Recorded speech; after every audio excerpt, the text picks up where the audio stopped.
agradecer a ambos aqui. O Pedro Tavares vai seguir conosco ao longo deste programa, porque a gente vai para os nossos próximos capítulos aqui. Com certeza, é agora que a gente puxa esse mundão chamado agro aqui para dentro da conversa. A gente vira a página e fala de um dos pilares da economia brasileira, que é justamente o agronegócio. Pois é, esse setor muito valorizado no exterior pela qualidade, pela tradição dos nossos produtos. A gente falou, né? Quanto tempo que o Brasil é conhecido como pelo seu café, por exemplo, e vários outros produtos. Mas será que isso se traduz em valor ou no valor possível, melhor valor possível que a gente poderia ter?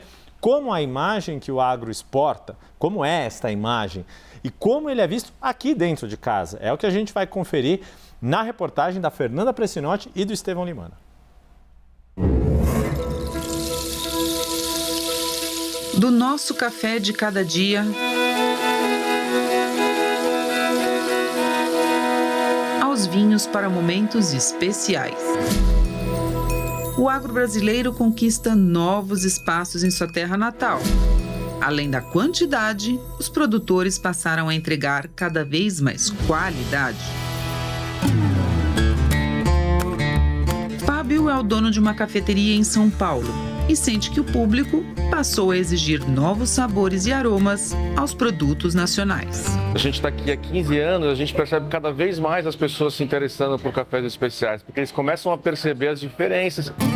Mas as mercadorias brasileiras também têm encontrado cada vez mais espaço em outras prateleiras.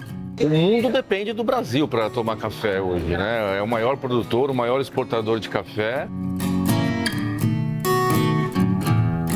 O café brasileiro é apenas um dos exemplos de produto que tomou conta do exterior.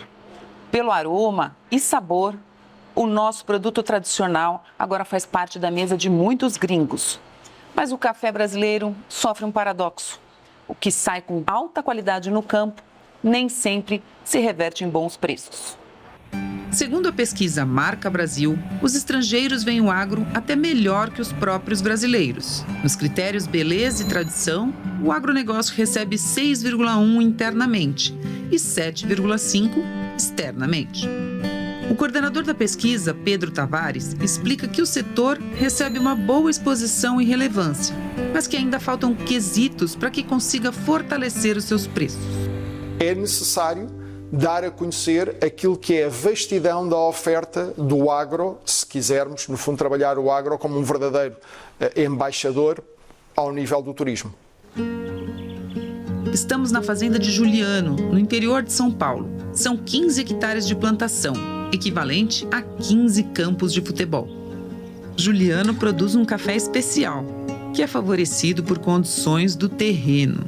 As noites são muito frias por aqui e a gente vale a pena lembrar que a gente está em altitude, né? Esse cafezal aqui, a gente está a 1.100 metros de altitude. Então tudo isso colabora para que você tenha uma bebida de qualidade. O café brasileiro roda o mundo, mas os preços e a marca, por outro lado, não chegam.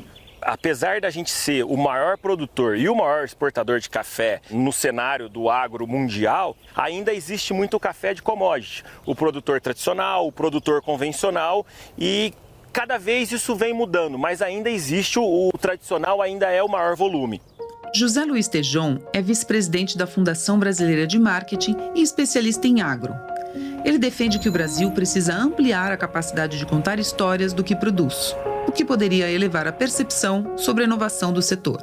Você pode produzir commodity, mas ninguém no mundo come commodity. Come o sabor e a história da origem. E nesse sentido, neste Brasil, com 6 biomas, em cada bioma nós temos dezenas de histórias para contar de originação.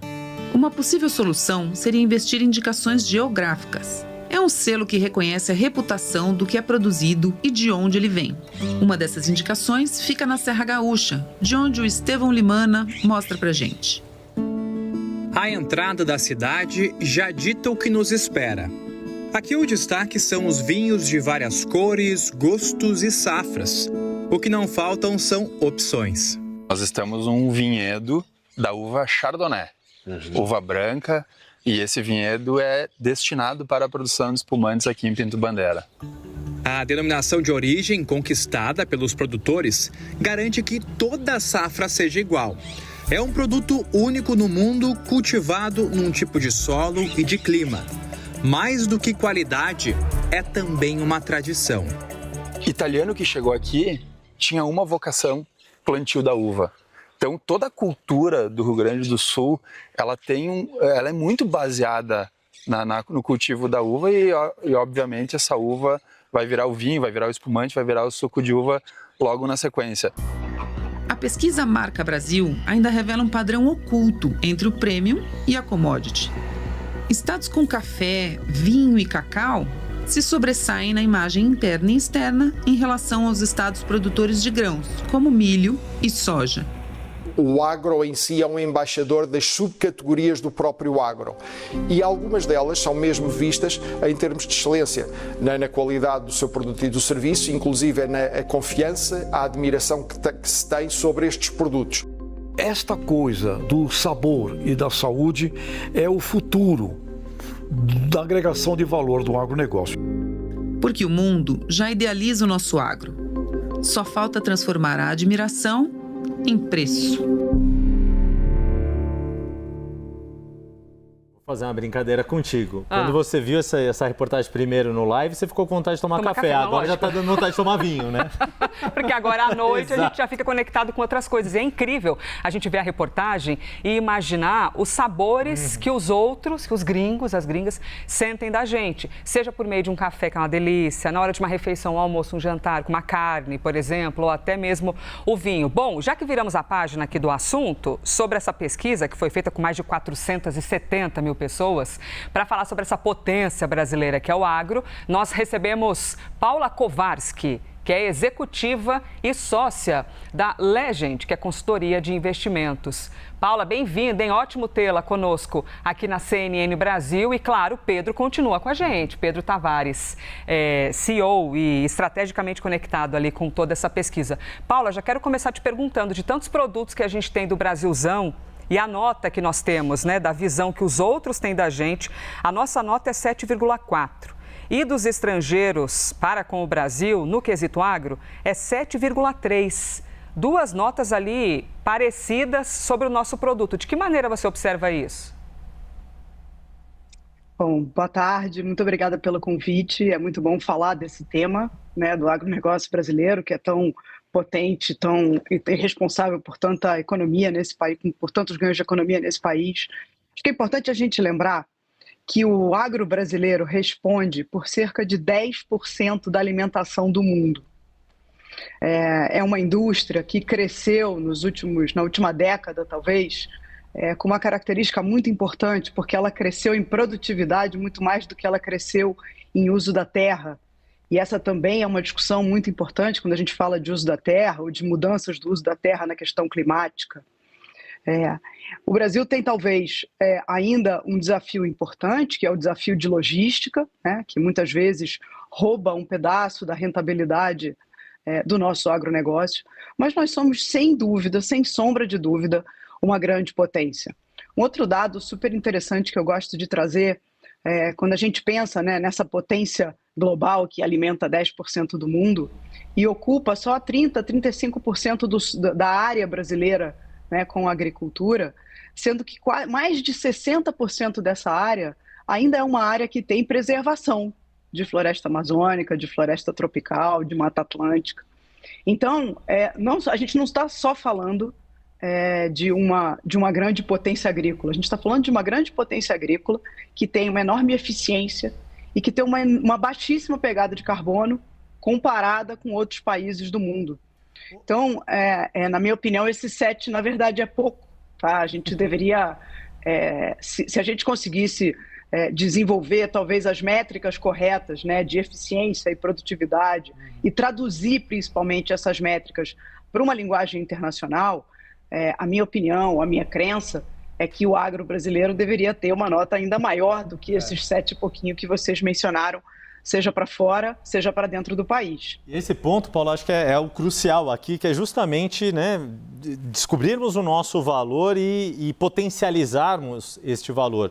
Queria pegar contigo, Paulo, 2 pontos que me soam interessantes aqui, que a pesquisa já destacava, né, desse potencial de se ter, por exemplo, produtos de região determinada, né, de origem identificada, certificada, né? Nós aqui brasileiros compramos vinhos da região A, B, C ou D do mundo, por isso, ou cafés de determinadas regiões. O quanto que a gente pode fazer isso também, e o outro ponto que você colocou crucial, o quanto ainda não aprendemos a vender a imagem de que nós sabemos sim preservar o nosso ambiente e sermos produtivos. Ainda tem o principal risco para o nosso agro lá fora, ainda é a imagem de devastação, de desmatamento, de ilegalidade, que não necessariamente condiz com a realidade? Eu acho que você tocou num ponto importante, né? Até a última palavra que você falou, quando a gente discute de desmatamento ilegal. Ilegal, por definição, é ilegal, né? A gente não deveria nem discutir. Mas, dito isso, eu acho que a gente sim enfrenta esse desafio, e é um desafio de narrativa, né? O Brasil precisa ser reconhecido por essa eficiência, por essa competência de produção. Nós estamos falando, talvez, da maior potência de agricultura tropical do mundo, né? Porque você tem, por exemplo, o Brasil é líder em soja, em milho, mas são culturas de países temperados, a maior parte do desenvolvimento tecnológico aconteceu nesses países, e a gente aqui teve o grande desafio de tropicalizar essa tecnologia, e mesmo assim a gente está avançando a passos muito largos. Só que você falou, né, do tema das regiões. Eu já me vi em situações de conversar, por exemplo, com investidores internacionais sobre milho, ou conversar com investidores internacionais sobre produção de açúcar, de cana-de-açúcar. E a pergunta que eu ouvia, mas poxa, mas isso não implica em desmatamento na Amazônia? Eu preciso... Acho que a gente teve uma falha aqui na conexão, a gente vai tentar restabelecer aqui a internet está ali, né? Exato. Mas enquanto isso, dá para aproveitar e jogar para o Pedro um pouco desse desafio, né, Elisa? Que acho que um dos pontos que a pesquisa permite a gente discutir, Pedro, é o quanto o Brasil tem este potencial de também criar as suas denominações de origem e ganhar mais valor, né, na sua produção. E até para esclarecer esse ponto que a Paula colocou, de fato, né, a cana-de-açúcar é produzida prioritariamente em regiões litorâneas, aqui, né, bem distante da Amazônia. Né, o quanto que se mistura essa imagem e que nós não temos tido a competência de, literalmente, com o perdão trocadilho, separar o joio do trigo nessa história. É verdade, este tema do agro é super rico e podíamos estar aqui mais uma hora a falar só sobre ele. O turismo já foi super interessante, mas o turismo é mais exposto. O agro tem aqui algumas particularidades. A primeira é que os níveis de relevância e consideração internacional são muito elevados. E depois tem uma quebra ligeira ao nível da confiança e da admiração. Mas é um caminho que se faz. Se nós quisermos, e tocando na pergunta que aqui se coloca, no fundo, de cruzar e ter selos de denominação, há um exemplo muito, muito bom de uns vizinhos do Brasil. O Chile, há uns anos atrás, montou uma estratégia da marca país associada ao vinho, onde, simultaneamente, conseguia mostrar ao mundo o que era, para além do vinho, a atração de uma determinada região. E quase que não é inocente quando, dentro desta pesquisa, os dois setores de atividade embaixadores da marca Brasil são o turismo e o agro. E, de repente, estamos aqui a falar hoje sobre turismo e agro. Se os dois se juntam para desenvolver uma estratégia consolidada e coesa de marca Brasil e não duas estratégias separadas, o potencial de sucesso é muito elevado. Então, juntar essas duas forças, turismo e agro, para potencializá-lo. De alguma forma tentar, porque, quer dizer, há um caso de sucesso. O Chile, se nós recuarmos 10 ou 15 anos, não consigo precisar, o Chile é um caso de sucesso nessa matéria. O Chile expôs os vinhos do Chile ao mundo e, simultaneamente, levou atrás a exposição do país e das diferentes atratividades e atrações que o país próprio tinha. Portanto, quando deixarmos de pensar em ilhas, ou, por exemplo, novamente, se quisermos entrar no agro, o agro tem, há bocado falávamos aqui de diferentes Brasis, o agro tem diferentes agros. O café é um fantástico embaixador do agro brasileiro. Né? Eu olho aqui para a minha pesquisa, os cereais, farinhas, preparações, é o segundo. No fundo, há pilares que de uma forma diferente constroem. Portanto, agarremos, eu estou-me a sentir um pouco brasileiro também, agarremos neste tema. Sinta-se à vontade. Obrigado. Aqui a gente agarremos nisto e levemos, porque a percepção, novamente, falávamos aqui anteriormente, a percepção do brasileiro sobre o seu próprio país torna-o embaixador. Nós estamos a 1/10 de o brasileiro sentir o seu país como uma imagem, uma reputação robusta. Não há muito país assim, ok?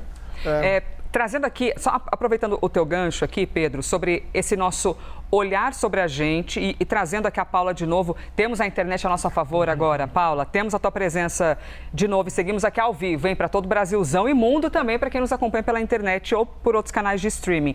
Ô, Paula, essa questão da maneira como a gente se apresenta e como a gente se vê, bom, recentemente no noticiário, quanto a gente falou de agro no acordo Mercosul-União Europeia. E o medo até que muitos locais têm de entrar nesse acordo, porque, poxa vida, como é que eu com o meu produto aqui no meu país vou competir com o Brasilzão, que é gigante?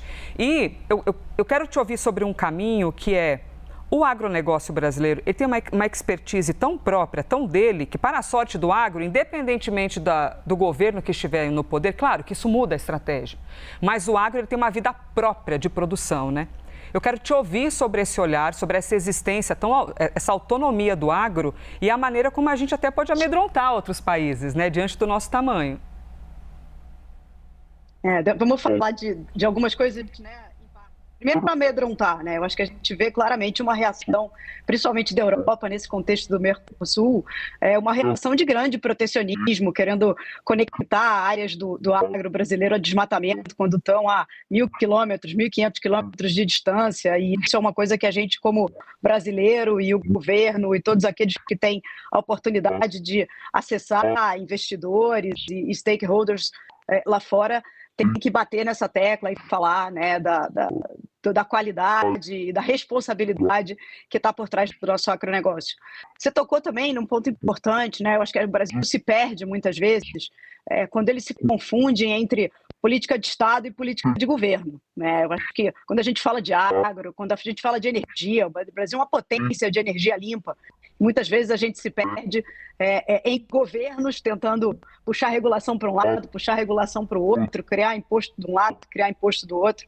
Se a gente parasse e entendesse que essas são duas potências gigantescas do Brasil, ambas verdes, né, e parasse de ficar discutindo polaridades ou discussões políticas e focasse numa política de Estado que, de fato, potencializasse, se preocupasse em traduzir, vender, parametrizar, facilitar que o público internacional, os investidores internacionais, os compradores das nossas commodities tivessem condição de reconhecer esses atributos, né? Cada uma das nossas commodities poderia ter uma denominação de origem muito bem definida, mostrar que está muito longe da Amazônia, que não tem nada a ver com desmatamento, que o que a gente faz aqui é eficiência, que a gente cresce, como eu falei antes, a gente cresce produtividade sem aumentar a área plantada, que a gente desenvolve tecnologia, tropicaliza a tecnologia agrícola no Brasil. Está oscilando o sinal da Paula, infelizmente. A gente está aqui na torcida, com essa nossa esperança brasileira de acreditar,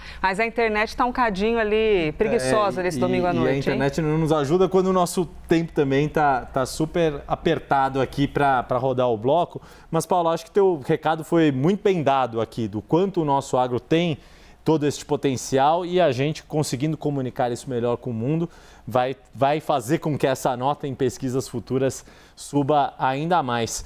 Vamos fechar aqui o capítulo e agradecer, pedir desculpas pelas falhas que a internet não nos ajudou, mas a gente pôde contar com muito do conhecimento da Paula Kowarski, que é executiva e sócia da Legend, consultoria de investimentos, e que tem também um histórico aí em grandes empresas do agronegócio brasileiro. Paula, muito obrigado, até uma próxima, com a internet nos ajudando.